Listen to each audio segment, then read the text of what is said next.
Wait, hold on. Cancel. All right. Thank you everyone for joining us today. I'm going to go ahead and stop my video so that we don't have disruption. So my name is Miranda Stiers and my pronouns are they, them, and I am the prevention manager with the California Partnership to End Domestic Violence. I am trying to be mindful of how quickly I speak for our interpreters. We do have ASL interpreters joining us for today. If folks want to introduce themselves, please type in your name, pronouns, agency, and your location. I want to get us started with a land acknowledgement, acknowledging that we are on the traditional territories and homelands of California Native people. These nations include over 120 federally recognized tribes and many other non-recognized tribes that are all very culturally diverse, and we thank them for their generosity and we keep them in our hearts and thoughts in this space today and this week and every day. I'm going to put a link in the chat for folks to be able to find the land in which they live. I'm joining from Nisenan, Miwok, and Medu land. And I'm going to get that link in the chat and I will hand it over to Diane. Good morning, everyone. I am Diane Gout. I am the Director of Impact Strategies for the partnership, and I'm actually calling in from the Wabanaki, Dawnland Confederation, Abenaki, and Pocahontas people's traditional ancestral homelands, and that is in the state of Maine. So I'm excited today to spend a little time with everyone. I'm going to go ahead and share my screen. And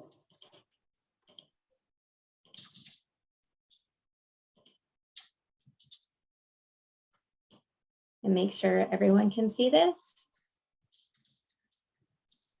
I can see it. Thank you, Kimmy. Okay, so today we're going to talk a little bit about crafting goals and objectives.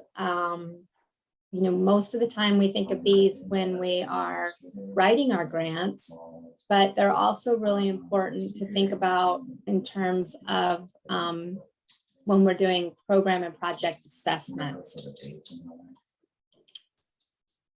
So they come in a variety of forms. Every organization, every project within an organization, even programs, different program areas within an organization have their own goals and objectives. And that they're very important to the success of your organization. And whether you have them written down or not, it makes it a lot easier if they're written down, but everybody operates from a framework of having a primary goal that they're trying to achieve, and then the way in which they're going to achieve that, which is really your objective. So it's sort of like planning a trip, and your goal is to get from point A to point B, and then the objectives are the manner in which you're going to be able to accomplish that. And so one of the things that I always talk to people about when we're first starting out and developing those is thinking about them in terms of creating them in a positive light. So framework. So for example, you know, instead of saying something to the effect of, we want victims of domestic violence to leave relationships in which they're being abused, we might reframe that and craft it as, we want victims of domestic violence to better understand the components of a healthy relationship, or we want survivors of domestic violence to feel empowered to make decisions that are right for them. So it's making sure that however we're crafting our goals and objectives, that we're actually doing it in a way that's thinking about sort of the positive aspects of what we're trying to achieve. And that goes with anything we're doing, right? Is framing it so that when people are moving towards something, that they're moving towards something and they're feeling good about what they're doing. So what is the difference? While goals and objectives absolutely relate to one another, they're not the same. And I see this confusion a lot, particularly because I've done a lot of grant reviewing over the years, and I see where people get sort of confused by the two terminologies.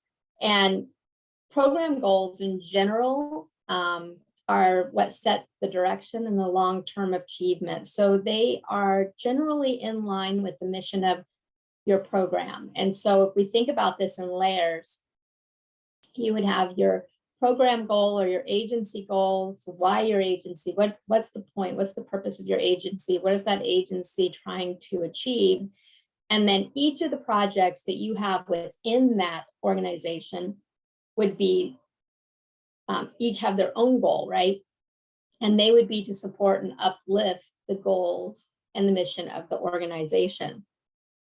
And then for there, when you move on from there, you have your client goals. So if you're working specifically with your clients, each client might have a goal that is either a part of that project goal, but it most definitely is going to fall in line with the alignment of the reason why your organization is there. So every single piece of that is sort of, builds upon each other. And then all of that has to be measurable. So when we're setting our goals and we're setting our objectives, the number one piece of that is that it needs to be measurable. We need to be able to look at what we're saying we want to accomplish, and being able to figure out how we're going to know when we've accomplished it. And the only way you can do that is to measure it. So it's sort of like thinking about if you're going to, remodel a room in your house, and you're just like, oh, I'm going to purchase, I'm going to redo my bathroom, and I'm going to purchase a vanity, and I'm going to purchase, I'm going to have a shower or a tub and all these things. And you have a general sense of what you want that to look like. But if you don't go in there and you don't actually take measurements, you're not going to know if all of those pieces even fit. How do you know when you've met what you're trying to do? And so all of those pieces are what being able to absolutely say, okay, we want to have achieved this outcome. And then in order to do that, I need to be able to measure that so that I know what that actually looks like. And I'll talk a little bit more about that. So goals should be your best vision, your ideas. They should be ambitious. They're going to be tied to your long-term outcomes and basically your impact. So in general, why are you doing what you're doing? And you have this longer vision of something, this grander vision, more of a macro vision, and thinking about, okay, so our objectives are going to fit into that, and they're going to help support that vision. So they're going to be the thing that tells us how we're going to get there. What's our roadmap? What are the stepping stones? They're going to be facts-based and concrete, again, because we're going to have to be able to measure those. You want to have specific,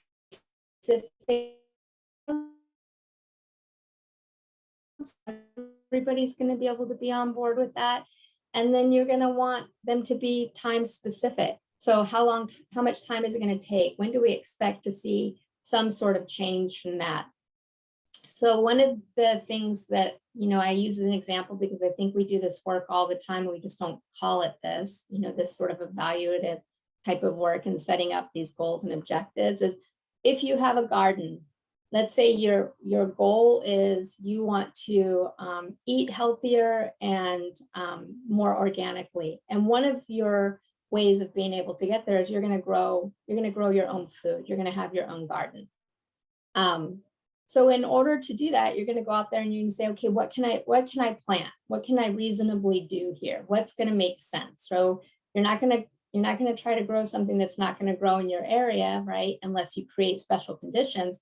But you're going to figure out what's this right for? What can I do here?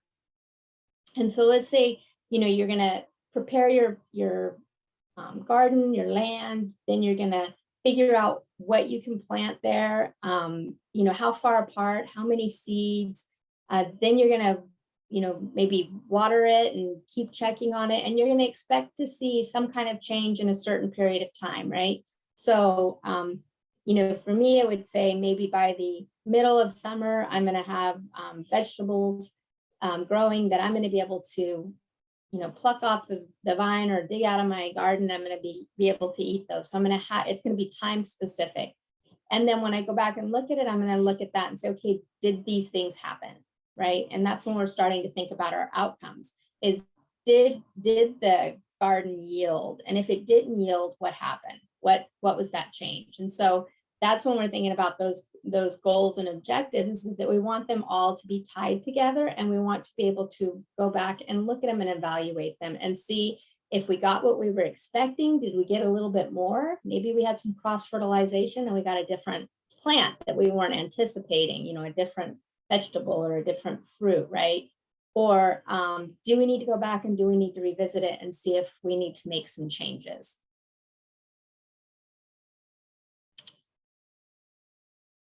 So most people have heard of SMART goals and objectives. This was George Doran and Robert Rubin.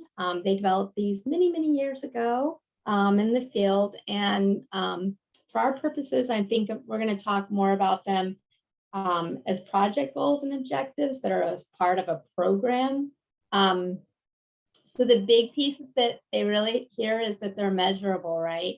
So they're specific. You're going to know exactly what you expect to have happen. So in our case, we want to have our vegetables in our garden. They're going to be measurable. So you're going to allow you to evaluate your progress and measure performance. And so for us, that's how long does it take to see tomatoes, or how long does it take to see zucchinis or bell peppers or whatever else. I'd like to give you those time frames, but I don't actually garden. I don't have a green thumb. So, but when can we expect to see some results, right? That it's achievable, so it's within our ability to do that, and realistic. So I live in northern New England. I'm not likely to plant pineapples here, right? I don't necessarily have the right conditions for that. So it needs to be something that is that's going to be something I can accomplish, right?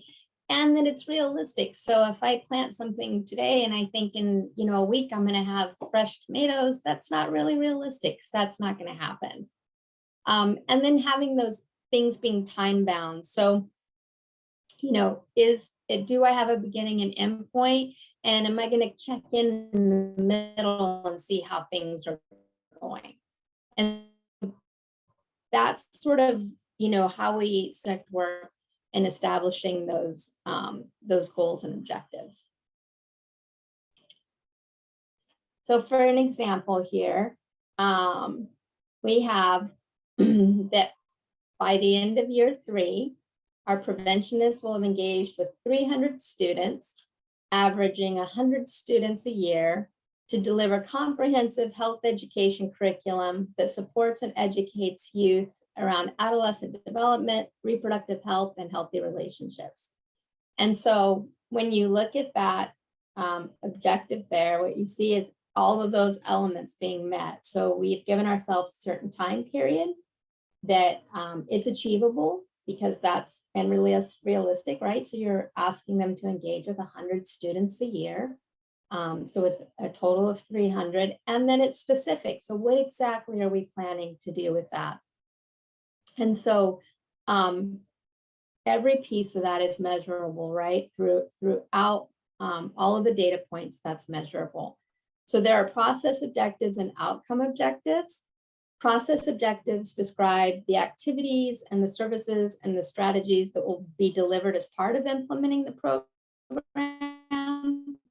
And then process objectives, by their nature, are usually short term. So in this case, our example is an example of a process objective. It's 3 years. It's fairly short term. The outcome objectives would specify the intended effect of the program in the target population or the end result of the program.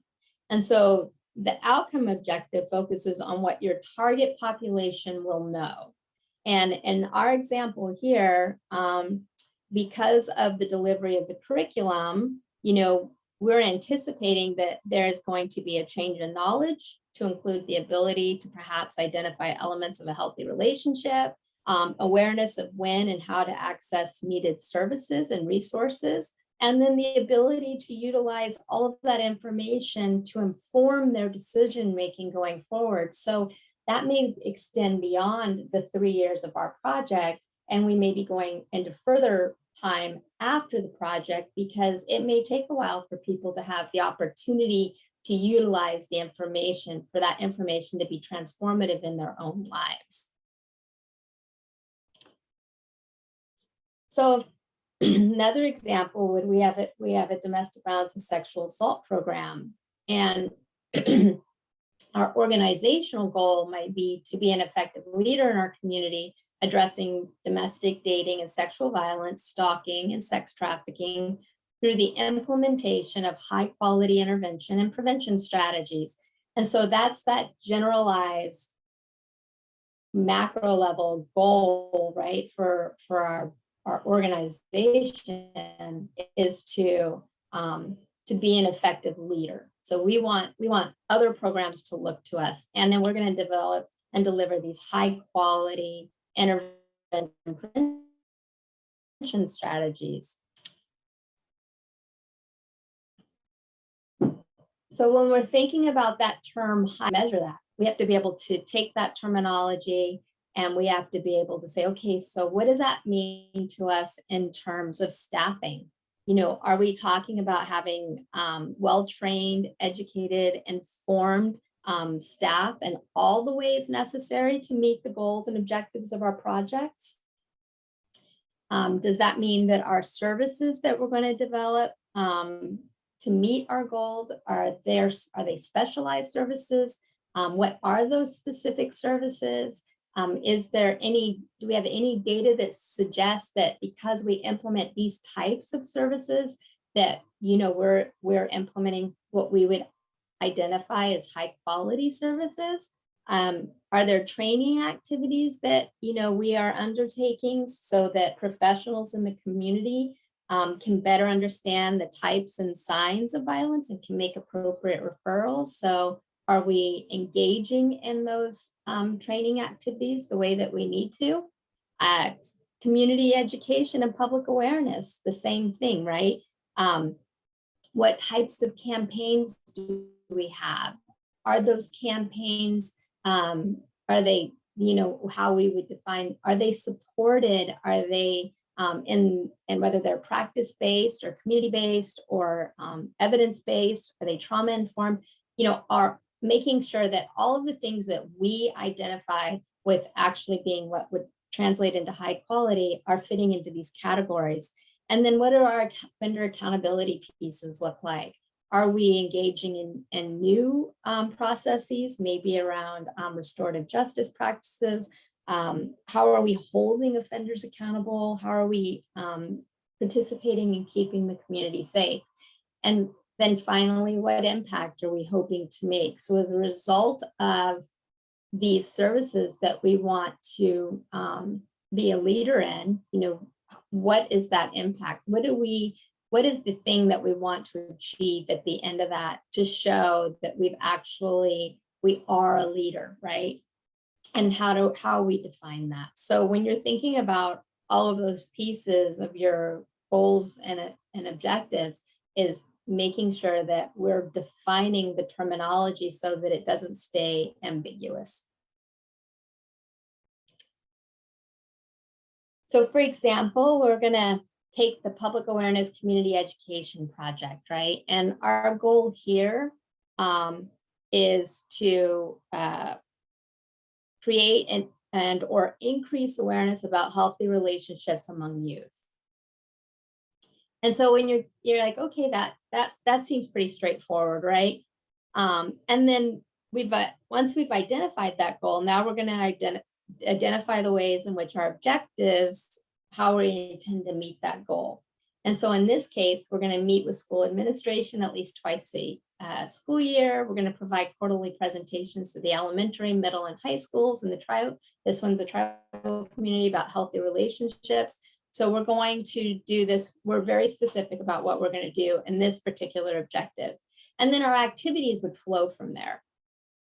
Once we have that final phase is sort of thinking about maybe the change that's going to happen, the outcome that's going to happen, what we expect to transform once we finish this. And so in this example, you know, we are expecting that we're going to have an increase in youth awareness around healthy relationships, an increase in their understanding of the signs of unhealthy relationships, and then a youth are aware of programs and where to seek assistance. And then finally, we have an outcome that maybe we didn't anticipate. And this actually is an example that I had with this happened in a project I was working with. And it was that the tribal schools incorporated healthy relationships into their school curriculum. So the project started, it was a new school. the program went into the school, they started doing this work, and at the end of the grant period, the school began to actually incorporate this into their school curriculum, and they had classes based on that. And so that's an unanticipated outcome, but it's an outcome nonetheless. And we definitely want to make sure that we are capturing that information. But each one of these pieces are measurable, right? The goal is measurable, our objectives are measurable, and our outcomes are measurable.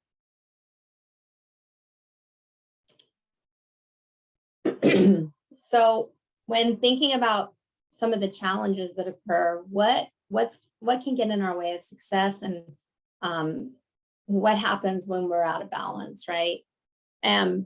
Some of that, these are usually the main areas where that process happens. And so one of the challenges is when you start off by setting unrealistic goals, and that unfortunately can really derail your whole project. So for example, if the agency's identified goal is to eradicate violence against women in the community, you've already sort of, we've set ourselves up for failure, because that's not a goal that one organization is going to be able to achieve. Unfortunately, if it was, I think we would probably not have to do this work anymore, right? So we hope for this, we want this to happen, but that's something that for the most part is going to require a really coordinated effort amongst a lot of different programs. That's going to require a cultural shift in the way that we're thinking and how we treat one another. And so that's probably not going to be the best goal to set up. That doesn't mean that as a program, you can't make your own contribution to that. So what you want to do is make sure that, if that's something you're thinking about, that's our ultimate goal, right? Is that your program goal is moving you towards that. So what do you have absolute, what do you control? What is your contribution going to be to that piece? And being able to highlight what that is and what's in that scope of work that you can directly influence. The next piece is also timing. So timing is everything, right? So a lot of times people will set timelines that just aren't achievable. So, one of the examples I tell people is that, since COVID, I've probably put on a couple of pounds that I didn't really want over the last 2 years, right? And then the idea that, now that I'm able to exercise and do more, that I'm going to turn around and I'm going to lose it all in, a month is really unrealistic. It's just probably not going to happen that way. And so making sure that, we're setting time limits that are achievable. For example, if one of your objectives is to have a new prevention department, right? And what that's well-staffed and well-trained, and all of the elements of the work that you want to accomplish. And part of that process is going to require hiring.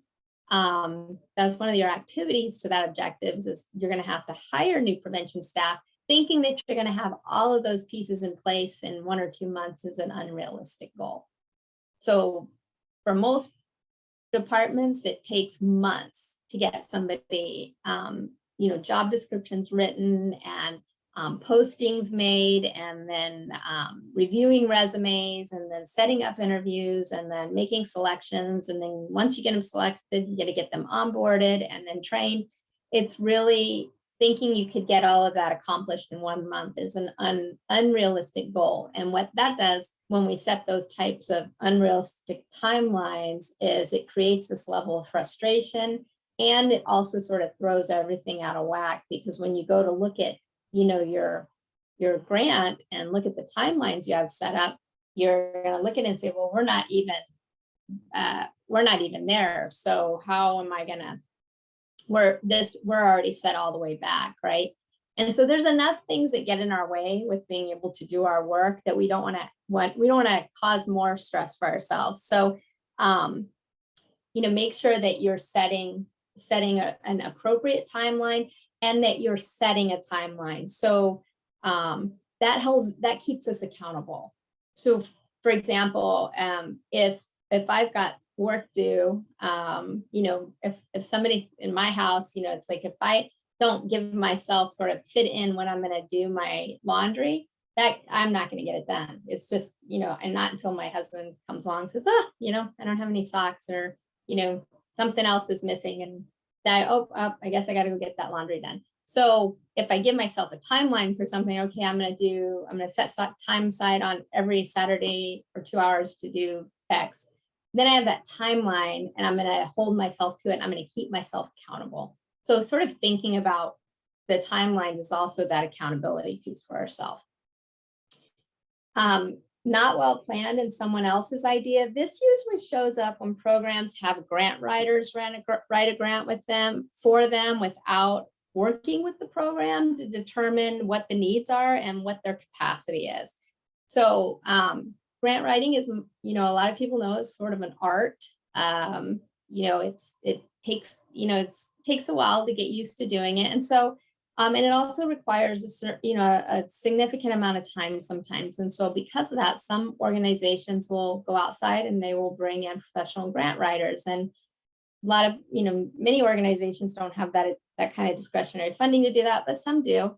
And when that happens, or when somebody in your organization writes a grant for you and then says, hey, we wrote this grant and this is what you're going to be doing. And you look at it and you're like, well, that's just not even achievable because I don't have the staff for this, or we don't have the specialization for this, or, there's all of these other pieces that sort of go into it. And while it looked really great on paper, the practical application of it just isn't realistic. So to the extent that it's possible, it's always important to, make sure that the people that are implementing the program have input into what that looks like and how it can happen.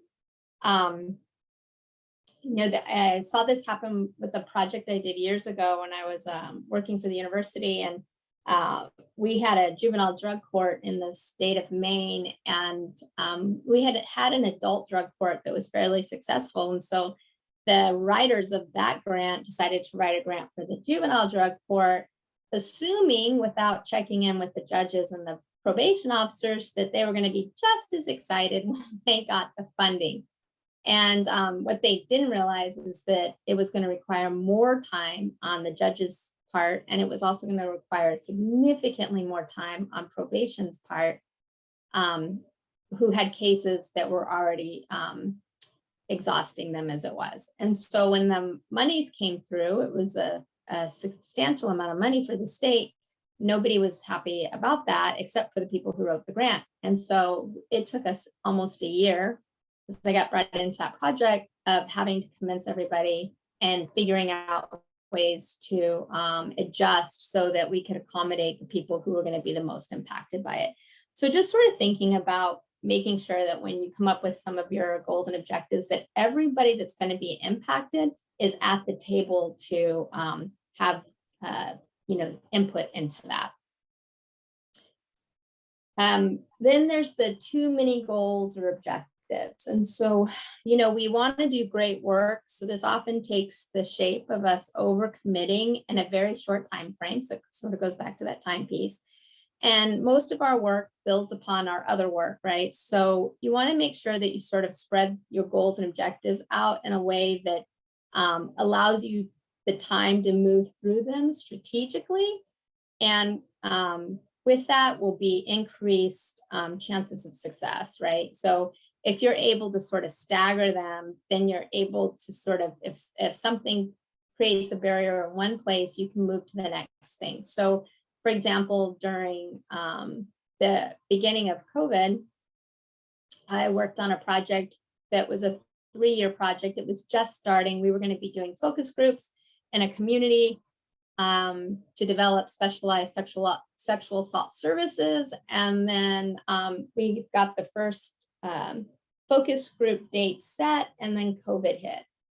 And so that sort of pushed us back, and we had to regroup and think about other ways that we could figure out how to get that information. But we had planned it that 6 months later we would start surveys. So we were able to say, okay, well, we're not we can't do the focus groups now. We're not sure what's going to happen in 6 months because nobody knew at the beginning of COVID what was going to happen. So we switched and we put the surveys first, and we postponed the focus groups.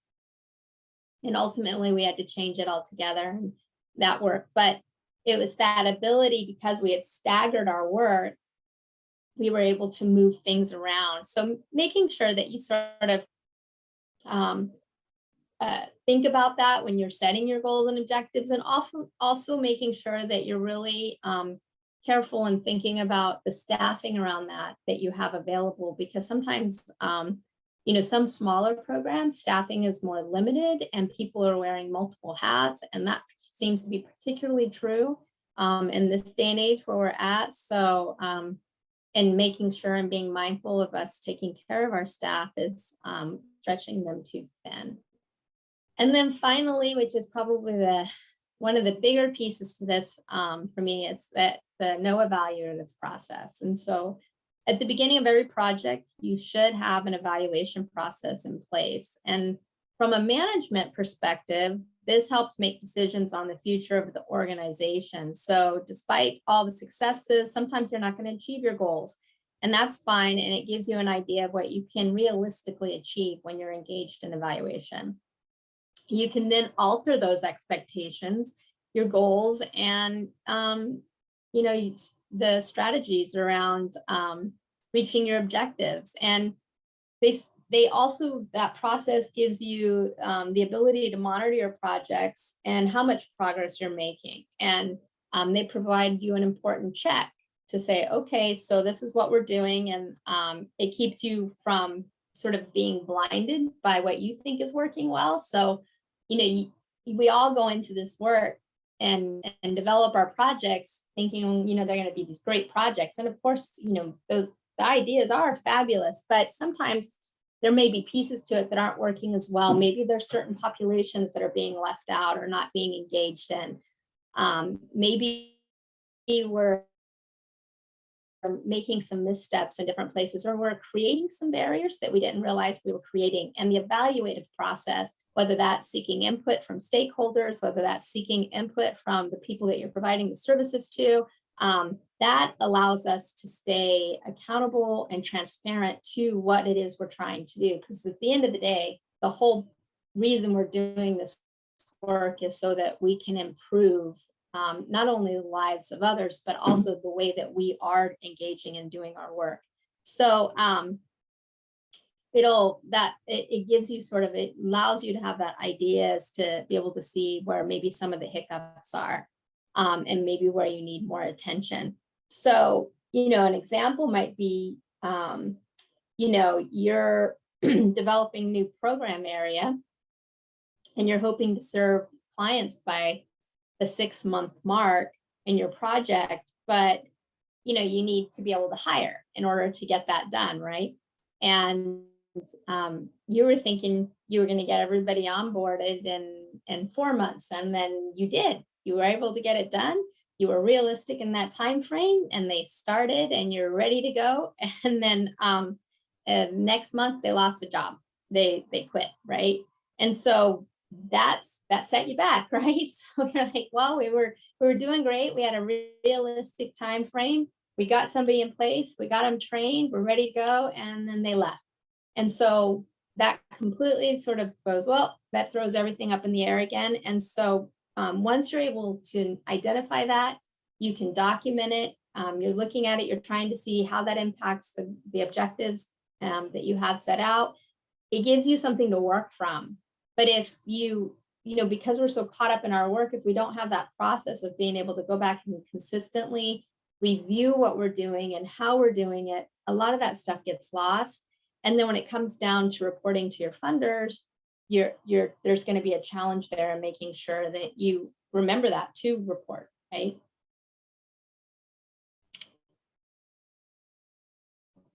So in summary, these are the 3 pieces: direction, planning, and motivation. So in direction, that refers to where are you headed? Your goals and your objectives, they're going to determine your overall direction. They give your staff in you a sense of direction for the organization and the projects that support that direction. They'll keep management on track, and they also allow for transparency. So everybody knows where the car is headed. You know, everybody gets in it, and it's sort of your GPS, and everyone can see this is where we're going and this is how we're going to get there. And it drives that work forward. So if I'm taking my trip across the country and I'm like, okay, so if in 12 hours I expect to be in Michigan, then it gives me that thing to shoot for. That's where I'm going to. That's my plan. And now something might happen and I don't get there because maybe we encounter an accident, or maybe the weather's bad, or maybe whatever gets in the way. But then we can say, okay, well, we didn't get as far as we hope. What are we going to do? How do I adjust for that? Do I take a different route? Do we carry on and then just add a couple of hours the next day? How do we regroup? And that's the whole piece around doing your goals and objectives and thinking about them in terms of the direction, right? They allow you to craft a new chapter in your organization's story. And ultimately, they're what give us the purpose, right, in our work. And if direction is the final destination, right, planning is the way there. Strategy and planning are almost the same thing. So planning determines your organization's eventual strategy. So, you plan the strategy to achieve your objectives. So it's like like your strategy, your goals become very important. So you're setting those goals to drive your agency, but in a lot of ways, that's what's also giving you that space for what you're going to plan. And it allows you to lay out your short-term and your long-term goals and what you hope to achieve and what you hope to really change. So one of the things that if you're thinking about it in terms of, if you were planning on developing, let's say an organization that wants to plan longer term housing for survivors, your goal might be to work with HUD to convert housing units into transitional housing for survivors and their children. But that's going to be the short term is we're going to get them into hotels, and the long term is we're going to create these longer term processes so that we don't have to keep doing these shorter term pieces, and they're going to drive us to that place, right?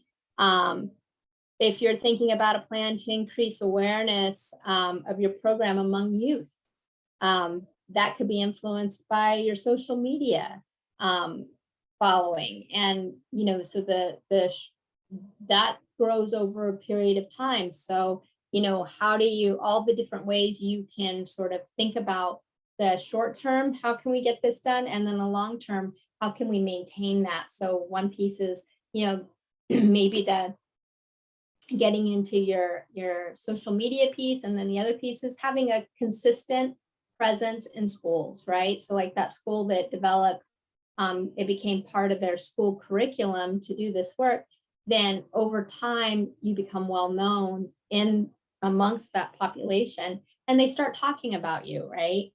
And then finally is the motivation, and that refers both to keeping yourself and your staff motivated. So you want to be engaged in work that you're proud of and excites you. And, in thinking of terms, it's often that, when we can ask ourselves, what do we want to do? What do we want to transform? What kind of difference do we want to make? What's the thing that keeps us engaged? Because as long as you're waking up every day and you're engaged in work that you enjoy, you're going to keep doing it, right? And if you can't think of that, maybe it's time to sort of think about goals and objectives that do inspire you and inspire your organization and inspire the people that engage with your organization. So that piece is like that motivation is that thing, I love what I do. I love my work. I love every day that I get to do my work. And so what is that piece for you? And do you see it in the goals and objectives? Because ultimately, that's what's going to draw the people that you want to serve to you, is if you're inspired by what you're doing. Okay, are there any questions?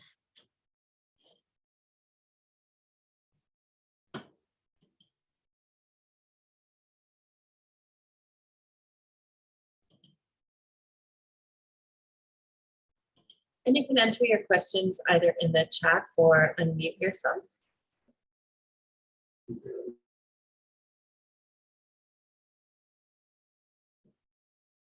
Comments, thoughts?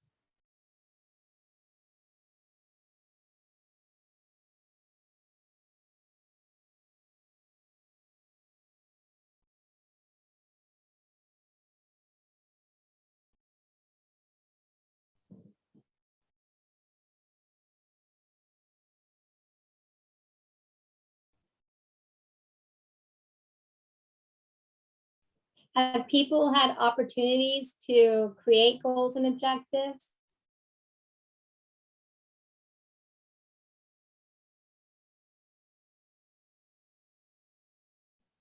And we do have a question, evaluation, what are the best methods to keep it simple?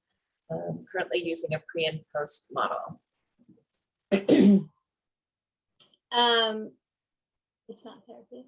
What, Sylvia, can you give me more information about your programming that you're evaluating? Am I able to speak? You are. Okay, great.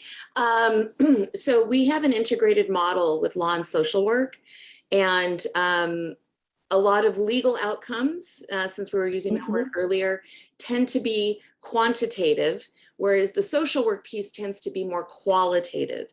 So we usually, when we are operationalizing what those mean, right? Like we're saying we expect better, I'm just going to throw the word well-being out there. Okay. Will like safety and stability and well-being, right? Those are like very big words. So you have to operationalize them. So we try to use measures that have already been used. We're not a research, lab, but we would like to modify those tools, like say, either evidence-based pre-post tools. We'd like to tailor them for our program, since we work with people that are housing insecure.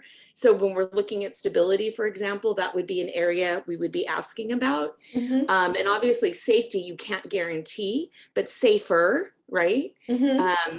And so we try to operationalize what that looks like in our client population. That said, we would like to modify kind of existing tools to be more specific to our program and our clients. And so we don't want to get too convoluted and use really high, like, high level evaluation and research methods, because that's not what we do. Right. But we would like to have an in-house, like say macro social worker, work on data collection that is targeted for our population. So is something like pre-post great? Are there other methods that are good for, like, if you were to operationalize it, like you were saying, you don't want to over promise, but you want to be specific, and you need something that's measurable. So I think all of these programs now have kind of turned more towards social science. Even if they are legal, they are looking for something measurable. So those SMART goals are really important. Are pre and post still good, or are there other best practices around creating those measures, if you will, when you are constructing like grants or programs or things that are actually doable, right? Realistic. Right. So yeah, that's a lot, right? So yeah, that's loaded. So yes. So the simple answer to your question is yes. There are different ways that you can gather that information. And what I try to tell people, so I just a tiny bit of background. I have done evaluation work for 24, 25 years now. And I worked, 15 of that was for a university. And so it really came from a more structured framework of how you look at or evaluation work. And then I have worked in tribal communities for 22, 23 years. And because of that work, I've grown to look at evaluation completely differently than the way I did from the university's perspective. And so I was really glad to hear that you're using a mix of quantitative and qualitative methods. But I would tell people the thing that you want to be thinking about when you're coming up with your measures, if you will, of the change that's occurring as a result of your programming is, what do you actually want to know? And are you looking at what is transformatively happening, or are you looking for outputs? Pre and post tests are a good measure in terms of if you are implementing something that hasn't been introduced before and you want to look and see how effective is the way that you're implementing it, and is it giving you the desired change that you want to see in terms of, you know, perhaps if it's a curriculum and we're going to deliver this curriculum and we want to see how much of it actually gets absorbed. So I'm going to give a pre-test about their knowledge, and then I'm going to give a post-test about the acquired knowledge and see if there's a difference. And that usually works really well if you're thinking in terms of modifying that curriculum, right? Like if it's, you want them, so if we're implementing a curriculum around reproductive health and you want students to understand, you know, body sovereignty or body changes, their reproductive elements around puberty and adolescent development, and then you want them to understand pregnancy prevention or addressing pregnancy, and maybe STIs, right? And so you implement that curriculum, and at the end of it, you have a set of questions to say, did we meet all those? Did they understand any of these elements based on that curriculum? Then pre and post works really well for that. But you should modify that to fit your needs, because, you know, what I find is a lot of times when you see the pre and post tests that come with the different curriculums, sometimes they're missing some elements, and not everybody necessarily understands those pieces when they're getting the test, and that can be a problem. But if the other side of that is you're really wanting to understand the transformative nature of the work that you're engaged in, then you're going to ask different questions than that. Because really we want to know, in what ways do people feel safer, if they feel safer, and have them tell us that story. In what ways do they feel, has their well-being or their sense of well-being changed, and have them tell us that story, right? A lot of times these instruments that have been developed that people use across, you know, when you're looking at these evaluative instruments that have been tested and for reliability and validity, that's really around being able to generalize your information that you're gathering with everybody else's information that's implementing similar programs like yours.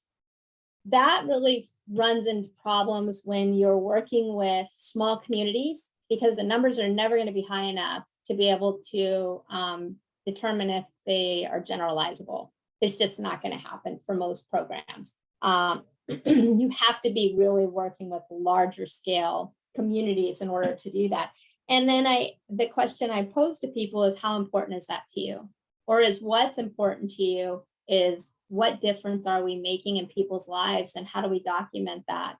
And one person's experience has, you know, the same value as 50 people that have the experience, right? So if you're looking at that on paper, it's like, is that one story as important to you and the changes that your program's made as it would be if it was 50 people that you were gathering that information from? I So think it's really helpful to think about because I just wrote apples to apples. I get that we're quantifying and kind of giving it a numeric value so that we can group similar attributes together. And I get that the qualitative piece is more the individual level. I think the real important thing about the tool that we did choose or that we are choosing to modify is that it relies on the client's self-report where they see themselves. I think that's most important. It doesn't matter if we think they've had transformative change, if they haven't. right. So I think you did answer my question, and then perhaps gathering or compiling or keeping those qualitative reports based on the client's perspective are valuable because it allows them to tell their story. And I think when we work with survivors, it's important to give them voice and choice, and that is that voice component. So I think I did answer my question based on what you said. But you mentioned that you did work with a university. I thought like, we can't follow them longitudinally to really make like a statement. Right. I feel like the double blind, sort of research model over 10, like at least a decade, bears more information, like say for a research project. But that's not something we're able to do. But is it possible then to take your SMART goal and then let another entity, so say the clients would be able to say, yes, I choose to work with this university for the next 10 years. We know some people will drop off, but we agree to, and therefore we're not still working with them, but we get to see if it really did have a long-term impact. Is that something dangerous to write into an evaluation, or is that a lofty goal? Because, I do know that sometimes nonprofits pair with universities to gather that data more long-term. Yeah. Some of them do.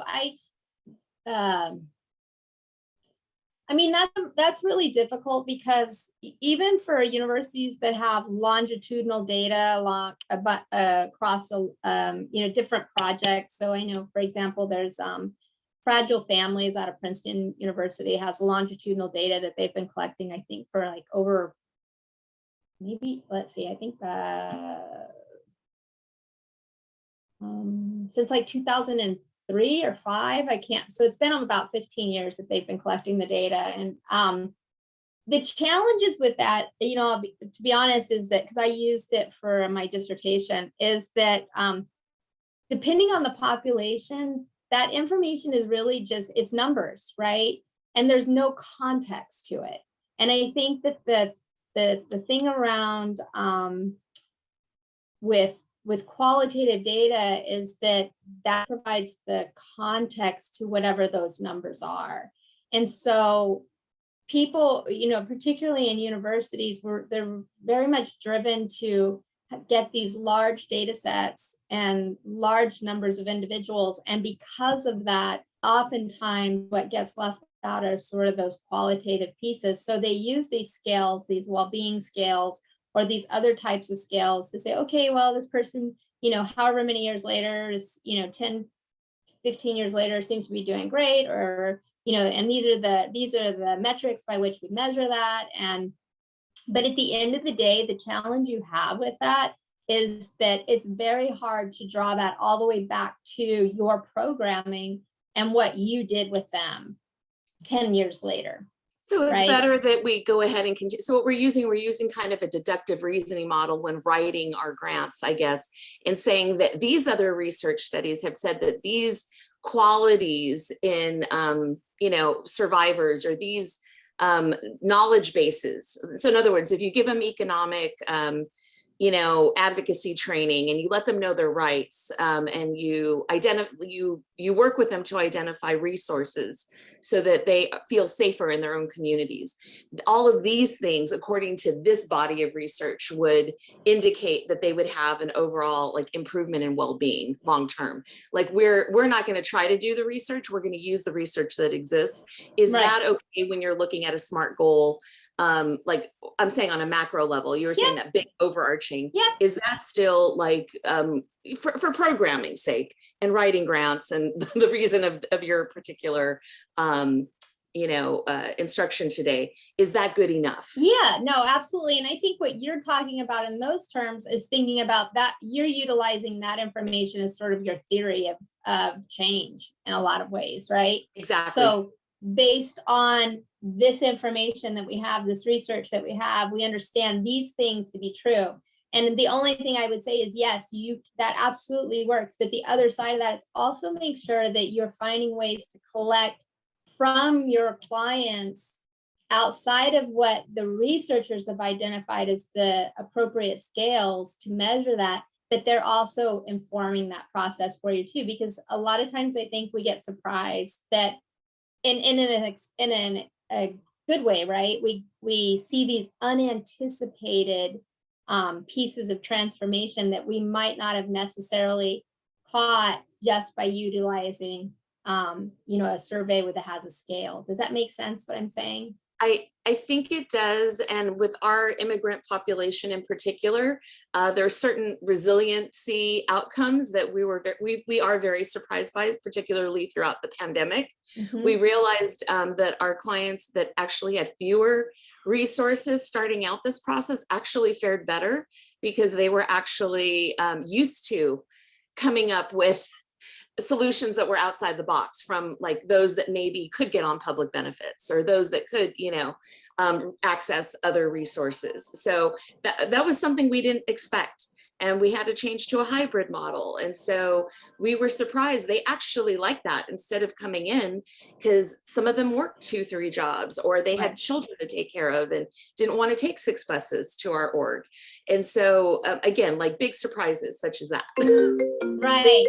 And I would say like with those, one, you have that, right? You're able to document that. And then, I think it's really fair to ask people, and if you can follow them, even if it's for a short period of time, but one of the things that I think that we don't do enough of is like, for example, if you deliver a curriculum or a training or whatever, information to somebody, and then surveying them about that and asking them immediately, how do you see yourselves using this information that we just gave you? Like because it's, you know what I mean? So it's like, it's that piece of it when you do pre and post, it's like you're asking people in that moment, did you learn something? And yeah, I learned something. I didn't know that. I learned it. It's great. But what I really want to know is, how are you going to use that? How do you see yourself using it? How do you see it fitting into your life, right? We learn stuff every single day. I learn stuff all the time that I think is absolutely useless, right? I learned it, but it's not necessarily how I don't see it fitting into my processes for thinking. So one of the things I think that we don't do enough of is asking people to tell us, hey, you got this information. How do you see yourself using that information going forward? How do you see it changing your life? That's a great qualitative question. That's a nice big open text box. I love it. Thank you. You're welcome. Are there any other questions or comments or thoughts?